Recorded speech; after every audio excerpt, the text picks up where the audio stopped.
सुप्रसिद्ध राजज्योतिषांत्रिक श्री माधव गुरुजी यांचा खास उपक्रम चिंतन, सत्संग आणि साधना. वक्रतुंड महाकाय सूर्यकोटी समप्रभ निर्विघ्नं कुरु मे देव सर्वकारेषु सर्वदा. ओम श्री सच्चिदानंद सद्गुरु श्री साईनाथ महाराज की जय. ओम साईराम. श्रीकृष्ण धामाची यात्रा आपली चालू आहे आणि श्रीकृष्ण धाम यात्रेमध्ये यात्रा करत असताना आपण मथुरेवरनं आता जाणार आहोत गोकुळधामला. कारण आपल्याला सगळ्यांना माहिती आहे की कृष्ण जन्म झालेला आहे आणि वसुदेवाने तो कृष्ण जो आहे तो कृष्ण यमुना नदीमधनं वाट काढत पलीकडच्या तीरावरती आणलेला आहे आणि पलीकडच्या तीरावरती नंदराजा मायेला घेऊन उभा आहे आणि माया त्या ठिकाणी वसुदेवाकडे जाते आणि वसुदेवाकडनं भगवान श्रीकृष्ण परमात्मा नंदराजाकडे येतात आणि नंदराजाकडनं ते नंद गावामध्ये म्हणजे नंदाचं घर आहे त्या घरामध्ये घेऊन आलेलं आहे. आणि हे आलेलं असताना बाकी सगळी दुनिया तशी चालू आहे. आपल्याला सगळ्यांना माहिती आहे की यशोदेला पुत्र व्हावा, यशोदेला पुत्रप्राप्ती व्हावी याच्याकरता त्या सगळ्या गावातल्या महिला भजन करतायत. एकीकडे भजन चालू आहे. नंदराजा त्या मुलाला घेऊन येतो, यशोदेच्या बाजूला ठेवतो आणि त्याच्यानंतर तोही झोपून जातो. हा सगळा मायेचा प्रभाव असतो आणि त्याच्यामध्ये यशोदेला जाग येते आणि ती आपल्या कुशीमध्ये एक बालक खेळताना बघते आणि ती म्हणते की अरे आपल्याला जन्म झाला, आपल्याला कळलंच नाही हे ते वगैरे सगळं आपण ऐकलं आहे, आपल्याला सगळ्यांना माहिती आहे. आणि मग त्याच्यानंतर मग नंद म्हणतो अरे कसा छान मुलगा आहे, परंतु त्या मुलाला यशोदा दाखवायला तयार नाही. आता बाहेर सगळीकडे बातमी आलेली आहे की आत्ता सकाळमध्ये यशोदेची डिलिव्हरी झालेली आहे आणि नंदाच्या घरामध्ये नंद आलेला आहे. अख्ख्या नंद गावामध्ये म्हणजे अख्ख्या गोकुळधाममध्ये आता पूर्णपणे भजन चालू झालंय की नंद के घर नंद भयो जय कन्हैया लाल की, हत्ती घोडा पालकी जय कन्हैया लाल की. म्हणजे आता सगळं वैभव जे आहे, हत्ती आहेत, घोडे आहेत, पालखी आहे, हे सगळ्याला चैतन्य आलंय. का तर आता वारस जन्माला आलाय, आता नंदला मुलगा जन्माला आलाय, या राजगादीला पुढे नवीन एक राजा आलेला आहे म्हणजे. आणि ज्या गोष्टीच्या आतुरतेने आम्ही वाट बघत होतो की यशोदेला मुलगा व्हायला पाहिजे, तर आता यशोदेला मुलगा झालाय. आमची सगळ्यांची इच्छा होती, आमच्या सगळ्यांना तो मिळालेला प्रसाद आहे की तो जन्माला आलाय. आणि मग आता त्या सगळ्या बायका भजन टाकून आतुर आहेत की कधी तो बघायला मिळेल. आणि सगळीकडनं लांबून अशा बायका, त्याच्या व्यतिरिक्त सगळे पुरुष मंडळी सगळेजण एकत्र येऊन नंदाच्या घराकडे आता मोठं असं म्हणजे की जमाव निर्माण झालेला आहे म्हणजे. आणि त्याच्यामध्ये एकच घोषणा ऐकायला येत आहेत की नंद के घर आनंद भयो जय कन्हैया लाल की, नंद के घर नंद भयो जय कन्हैया लाल की, हत्ती घोडा पालखी जय कन्हैया लाल की. आणि मग हा सगळा उत्साह सगळा असताना यशोदा कुठेतरी नाराज वाटते नंदाला. म्हणून नंद विचारतो की काय झालं. ती म्हणते की नाही तुम्ही पहिले बाहेर जा आणि आम्ही महिला काय ते ठरवू म्हणून नंदला तिकडनं बाहेर काढलाय. नंदला सुद्धा ते रूप आहे, ते डोळ्यामध्ये अगदी असं तेवट राहण्यासारखं पूर्णपणे त्याच्या डोळ्यामध्ये आहे आणि तो पण सगळीकडे बिदाई वाटतो म्हणजे पूर्णपणे बधाई वाटतोय. प्रत्येक त्या ठिकाणी काही ना काही सोन्याची मोहर देतोय, कुणाला काय देतोय की एवढी छान बातमी आज आपल्या राज्यामध्ये आहे. आणि मग तो सगळा आनंद व्यक्त होत असताना यशोदाला तिच्या मैत्रिणी विचारतात की तू का नाराज आहेस. त्याला ती म्हणते की अगं हा मुलगा बघ ना म्हणजे कसा आहे तो, म्हणजे मी नंद एवढा गोरा आहे, मी एवढा गोरा आहे आणि हा काळा जन्माला आलाय म्हणजे हा एकदम काळा कुट्ट आहे म्हणजे. पण तो काळा कुट्ट जरी असला तर त्याच्या स्किनवरती एक वेगळ्या प्रकारची चकाकी होती म्हणजे. त्याचे डोळे प्रचंड सुंदर होते आणि तो रडत नव्हता, तो अगदी मनमोहकपणे खेळत होता. कोणीही त्याच्याकडे बघितलं की तो हसायचा. मग त्याच्यावरती त्या सगळ्या म्हणल्या की बघ आता काळं गोरं म्हणण्यापेक्षा हा इतका देखणा आहे आणि हा इतका नटखट होणार आहे की बघ म्हणून. मग त्या गावातल्या बायका तिला सांगायला लागल्या आणि मग त्यांनी त्याच्यावर असा उपाय काढला की असं आपण सांगूया की 5वीपर्यंत त्याचं कोणी दर्शन घ्यायचं नाही. का तर 5वीपर्यंत त्याला पूर्णपणे सेफ ठेवायचं आहे, त्याला कुठे नजर लागायला नको, कुठे दृष्ट लागायला नको. आणि त्याकरता कोणी ज्योतिषाने असं सांगितलेलं आहे की 5 दिवस त्याचं कुणालाही दर्शन घडवायचं नाही. आणि मग त्या 5 दिवसामध्ये आपण त्याला मुलतानी माती लावू, त्याच्याने आपण त्याला साफ करू, स्वच्छ करू एकदम आणि तो असा जास्तीत जास्त गोरा कसा दिसेल याचा प्रयत्न करू.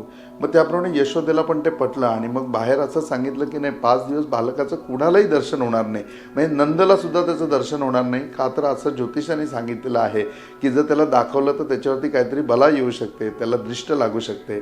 आणि मग अशा स्वरूपामध्ये भगवान श्रीकृष्ण परमात्म्यांना पूर्णपणे वेगवेगळं लेपन चाललंय. त्यांना दुधाने स्नान घालणं चाललंय, पंचामृत त्यांच्या अंगाला लावतायत, मुलतानी मातीने त्यांना घासतायत. का तर कुठेतरी त्याचा काळसरपणा कमी व्हावा, तो कुठेतरी उजळावा. पण ते मुळात तेज होतं आणि ते तेज उजळूनच दिसत होतं. फक्त काळा आणि गोरा एवढंच यशोदेच्या मनामधला तो भ्रम होता. आणि अशा ह्याच्यामध्ये पहिला दिवस लोकांनी कसा तरी पार पाडला. आणि दुसऱ्या दिवशी गोकुळधाममध्ये म्हणजे नंद गावामध्ये भगवान श्री शंकरांना राहावे ना की अरे भगवान विष्णूंनी जन्म घेतला आहे आणि कृष्ण स्वरूपामध्ये जन्म घेतला आहे आणि आता त्या जन्मामध्ये ते स्वरूप बघायला जायला पाहिजे आणि ते स्वरूप बघायला आपण तिथे प्रगट व्हायला पाहिजे, त्याला आपण मांडीवर घ्यायला पाहिजे आणि भगवान विष्णू कसे दिसतात लहान ह्याच्यामध्ये म्हणून शंकरांना ओढ लागले. आणि शंकरांनी आज स्वतःचा एक अवतार घेतला आहे, म्हणजे की अवतार घेतला आहे त्या ह्याच्यामध्ये पूर्णपणे एक गोसाव्याचं रूप घेतलं आहे आणि मोठे साधूबाबा बनून ते त्या ठिकाणी आलेले आहेत. म्हणजे त्यांच्या अंगाला भस्म पूर्णपणे लागलेलं आहे, व्याघ्र चर्म त्यांनी गुंडाळलेलं आहे आणि त्या अवस्थेमध्ये ओम नमः शिवाय बम बम भोले असं ओरडत ते त्या ठिकाणी त्रिशूळ घेऊन आलेले आहेत. आणि त्यावेळेला ते तिथे म्हणतात की आता इथे कुठलं तरी बालक जन्माला आलेलं आहे आणि त्या बालक मलाकडे द्या म्हणून मला त्याला आशीर्वाद द्यायचे आहेत, मला त्याला मांडीवरती घ्यायचं आहे.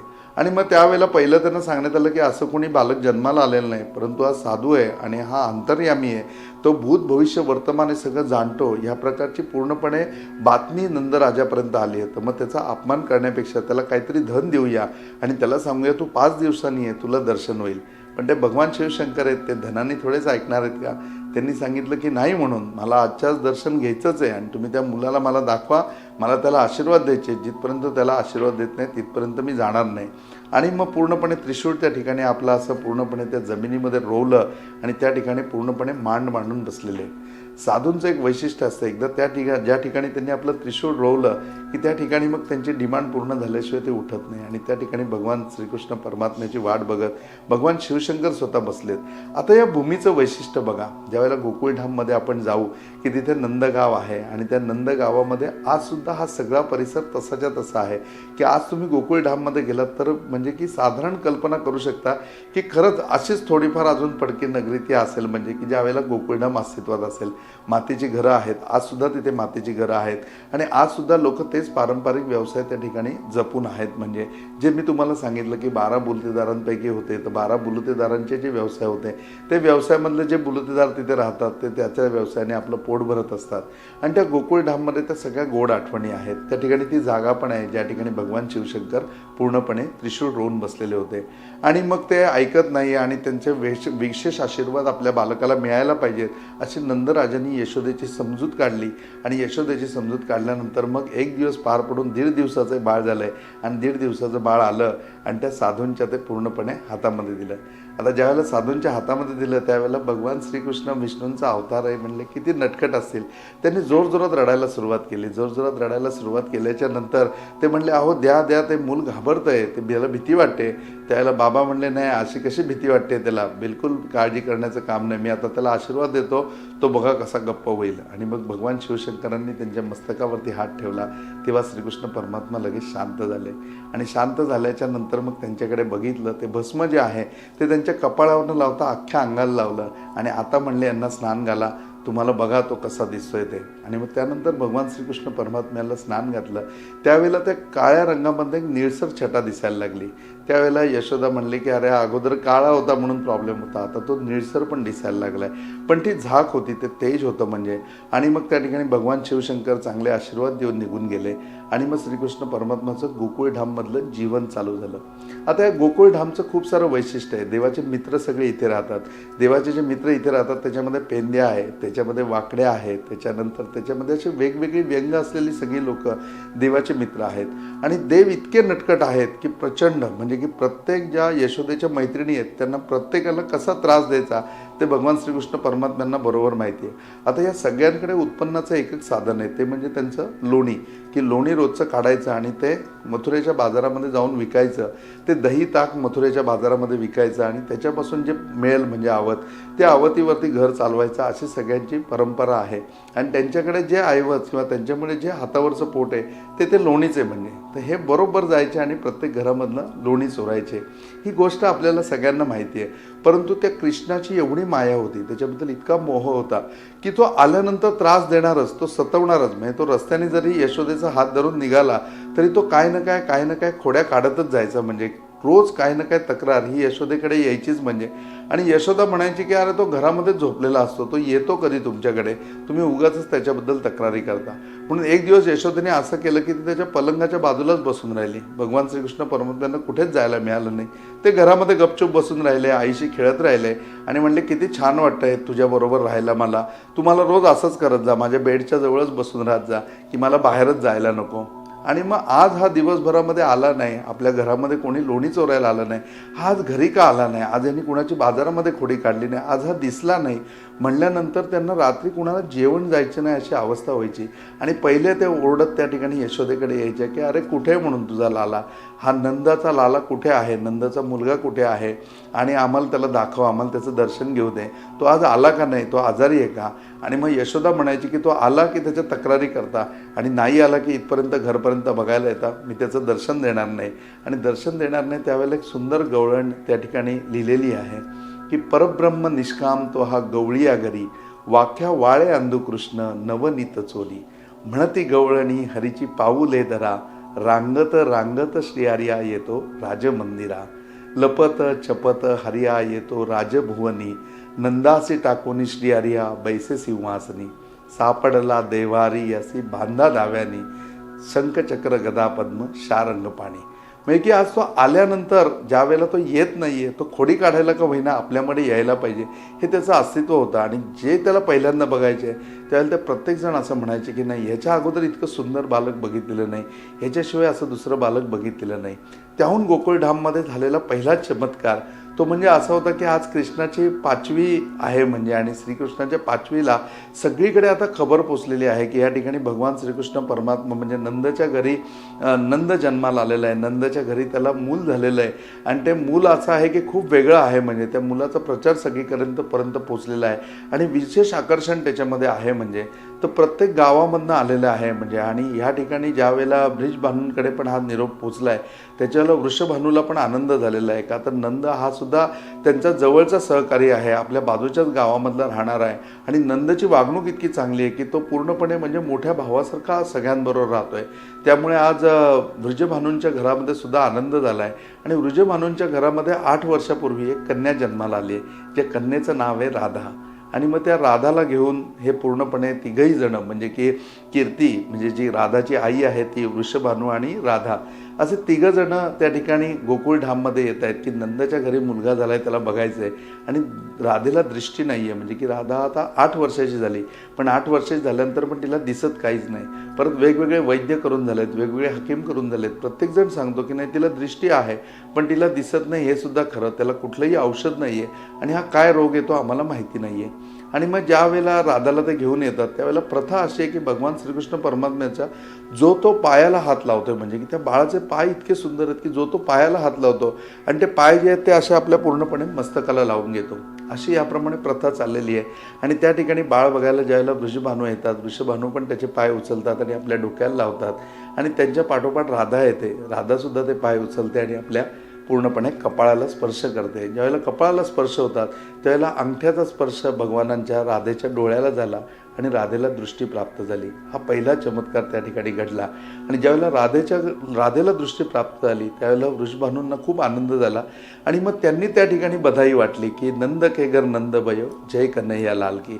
आणि मग आपल्या मुलीला दिसायला लागलं त्या आनंदामध्ये आणि नंदला मुलगा झाला आहे, या दोन्ही आनंदामध्ये त्या ठिकाणी बधाई वाटली गेली. आणि त्याच्यानंतर अखंड महिनाभर फक्त बधाई चालू होती. ज्या महिन्याभरामध्ये पूर्णपणे असं ठरलं की आता बाळाचं बारसं करायचं आणि भगवान श्रीकृष्ण परमात्म्यांचं बारसं सुद्धा गोकुळधाममध्येच पार पडलं. आणि गोकुळधामामध्ये ज्या वेळेला त्यांचं बारसं करायचं होतं, त्यांचं नाव ठेवायचं होतं, त्यावेळेला त्यांचं नाव ठेवत असताना सगळ्या गोपिकांना म्हणजे की ज्यांनी ह्या पुत्र व्हावा म्हणून भजन केलेलं होतं ते सगळ्यांना विचारलं की काय नाव ठेवायचं, काय नाव ठेवायचं. त्यावेळेला ते रूप बघून त्याचं पूर्णपणे म्हणजे की तो काळा आहे म्हणून त्याचं नाव ठेवलं कृष्ण. आणि ते कृष्ण नाव इतकं सगळ्यांना आवडलं की त्याच्या डोळे लगेच समोर उभे राहायचे प्रत्येकाच्या. आणि मग आज कृष्णाचं नामांकन झालं, त्याचं नाव ठेवलं गेलं श्रीकृष्ण. आणि मग श्रीकृष्णाचा इतिहास त्या गोकुळधाममध्ये पुढे आहे. आज सुद्धा गोकुळधाममध्ये गेल्यानंतर यशोदा दररोज असं करायची की तो लहान आहे, अजून तो गाई चरायला घेऊन जात नाही, तर तो घरामध्ये व्यवस्थित राहावा, पण तो घरामध्ये इतकी मस्ती करतो, इतका त्रास देतो, म्हणून ती त्याच्या कमरेला दोर बांधून ठेवायची आणि दोर बांधून ठेवून त्याला मुसळ बांधून ठेवायची. तर ते मुसळ ओढत ओढत घेऊन भगवान श्रीकृष्ण परमात्मा बाहेर यायचे. तर ते मुसळ आज सुद्धा तिथे प्रतिकात्मक रूपामध्ये आहे की ज्या मुसळाकडे बघून हे लक्षात येतं खरंच भगवान श्रीकृष्ण परमात्म्याला ह्याच मुसळाला बांधलं असेल. ते मुसळ त्या ठिकाणी बघायला मिळतं. गोकुळधाममध्ये आज ज्या वेळेला तुम्ही जाता तर आज सुद्धा असं म्हणतात की तुमच्या भावना जर मनामध्ये असतील तर प्रत्यक्ष कृष्णाचं दर्शन बाल स्वरूपामध्ये आज सुद्धा गोकुळधाममध्ये होतं. याचा मी स्वतः अनुभव घेतला आहे. आमचे गुरु ज्या वेळेला आम्हाला घेऊन गेले त्यावेळेला एका ठिकाणी घेऊन गेले आणि म्हणले की या मंदिरामध्ये पाया पडा. आणि त्या मंदिरामध्ये गंमत अशी आहे की तुम्हाला पाया पडण्याकरता पूर्ण रांगत रांगत जावं लागतं, का तर या मंदिरामध्ये देव रांगलेत. इथे नंदचा दरबार चालायचा, जी मी तुला गवळण म्हणून दाखवली ना, ती गवळण तिथली साक्षीदार आहे. म्हणजे की ते साक्ष आहे त्या विषयाची की इथेच त्याचं पूर्णपणे बालपण गेलं. आणि मग त्या ठिकाणी आज सुद्धा मंदिरात रांगत रांगत जावं लागतं देवाचं दर्शन घेण्याकरता. आणि तिथे दर्शन घेऊन बाहेर आल्याच्या नंतर तुम्हाला प्रसाद म्हणून तिथली माती मिळते, का तर देवानी इथली माती खाल्ली आहे, तर तिथली मातीच प्रसाद म्हणून मिळते. श्रीकृष्ण परमात्म्याने देखील लहानपणी माती खाल्लेली होती आणि हा माती खातो तर मग याने तोंड उघडून मला दाखव काय खाल्लंयस तू, म्हणून यशोदेने हट्ट धरला आणि तोंड उघडून बघितलं. त्यावेळेला ज्यावेळेला भगवान श्रीकृष्ण परमात्म्याने केला त्याच्यामध्ये अख्ख्या ब्रह्मांडाचं दर्शन यशोदेला झालं. आणि तेव्हा कुठेतरी तिच्या मनामध्ये आलं की हे सर्वसामान्य बालक नाही, हा काहीतरी वेगळा अवतार आहे. अशी गोकुळधामाची प्रसिद्ध गोष्ट आहे. गोकुळधामामध्ये आज सुद्धा त्या भावनेने गेल्यानंतर भगवान श्रीकृष्ण परमात्म्याचं दर्शन होतं. आपण नक्की एकदा गोकुळधामला जाऊया, ज्या ठिकाणी भगवान श्रीकृष्ण खेळले, ज्या ठिकाणी त्यांनी माती खाल्ली, त्या ठिकाणी आपण पण जाऊन प्रसादाची माती खाऊया. ती माती कुठलं वेडसरपणा करणारी बुद्धी देणारी नाही आहे, तर ती पूर्णपणे जी आहे ती तुम्हाला एक वेगळ्या प्रकारची बुद्धिमत्ता म्हणण्यापेक्षा मेघा नावाची जी आपली बुद्धी आहे ती पूर्णपणे ॲक्टिवेट करण्याची आहे. जेव्हा केव्हा योग येईल त्यावेळेला आपण गोकुळधाममध्ये जाऊया, त्या मातीचा प्रसाद आपण ग्रहण करूया, तिथलं पाणी आपण पिऊया आणि त्या भावनेने जाऊया की आज गेल्यानंतर सुद्धा बाल श्रीकृष्ण परमात्म्याचं आम्हाला सुद्धा दर्शन होईल. या चिंतनामध्ये आणि आनंदाच्या विषयामध्ये आज गोकुळधाममध्येच थांबूया. आजचा सत्संग इथेच थांबूया. ओम साईराम.